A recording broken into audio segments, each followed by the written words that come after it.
Bonjour, alors aujourd'hui la presque fin de restauration de la 50V.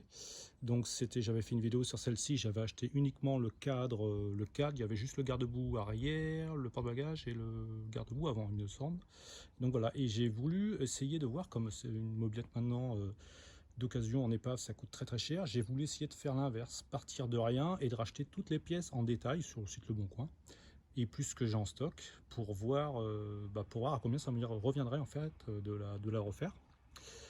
Donc là j'ai dû investir à peu près je dis 300 euros de pièces en tout pour la refaire, donc je ne compte pas la manœuvre bien sûr, hein, mais 300, en fait elle me coûte 300 euros de restauration. Après c'est pas une restauration comme une neuve, moi je cherche pas à l'avoir en état concours.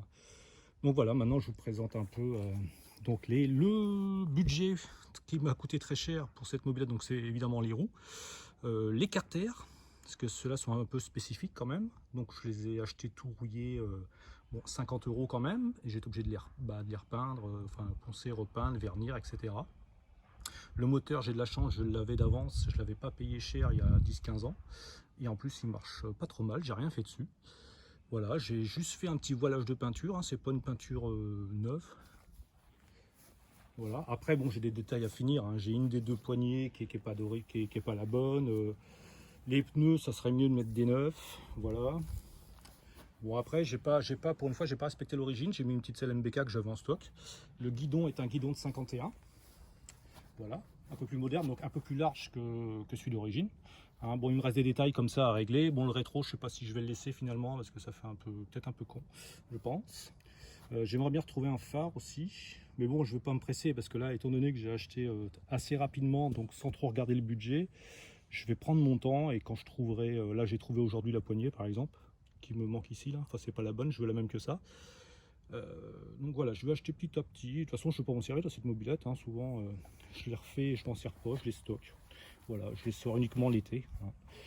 Donc voilà, et elle démarre. Enfin comme ça du coup, parce que c'est con, j'ai le support de kick et j'ai pas le kick. On va essayer de la démarrer comme ça. Avec mes grosses chaussures, ça devrait le faire.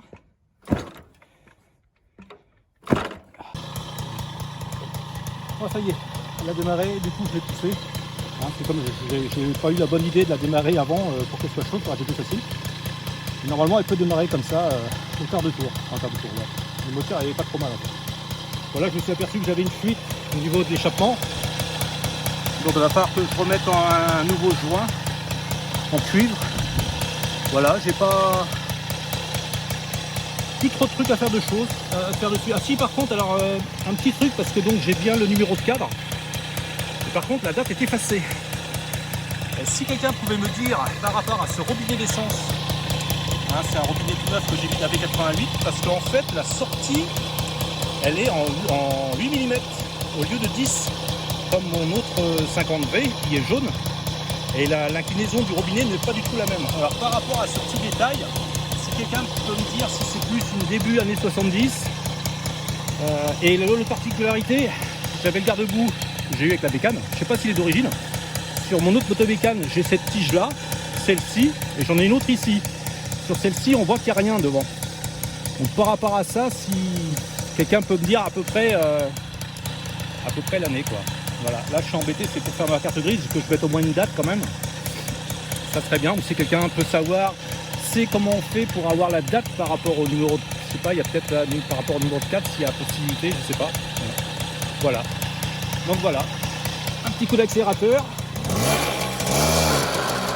J'ai mis une petite couronne à l'arrière parce que j'avais que ça en stock, elle est toute neuve. J'essaierai d'en trouver une plus grande après, ça sera mieux.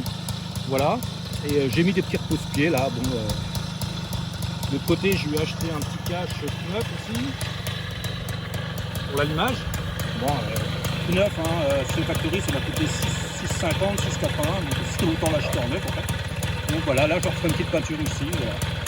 Ici, j'essaierai de retrouver des boîtes plus jolies que ça, ainsi que les petits vis qui vont là. Donc voilà. Donc budget de restauration de cette mobilette. Un peu anarchique la restauration d'ailleurs, parce que tout n'est pas d'origine. Mais tu vois, pour 300 balles, 300 euros, En partant de juste de quelques pièces, tu peux faire ça en allant sur le bon coin, en fouillant pour les pièces. Voilà. À savoir que le budget le plus élevé, bien sûr, c'est le moteur. Un moteur comme ça peut être vendu entre 100 et 250 suivant la préparation qu'il y a dessus, même plus que ça. Et le gros budget, c'est les jantes, évidemment. Et voilà. Et les carters sur ce modèle-là, ça coûte très cher. Voilà. Allez, sur ce, je vous laisse sur un futur prochain projet, je pense. Allez, bonne journée.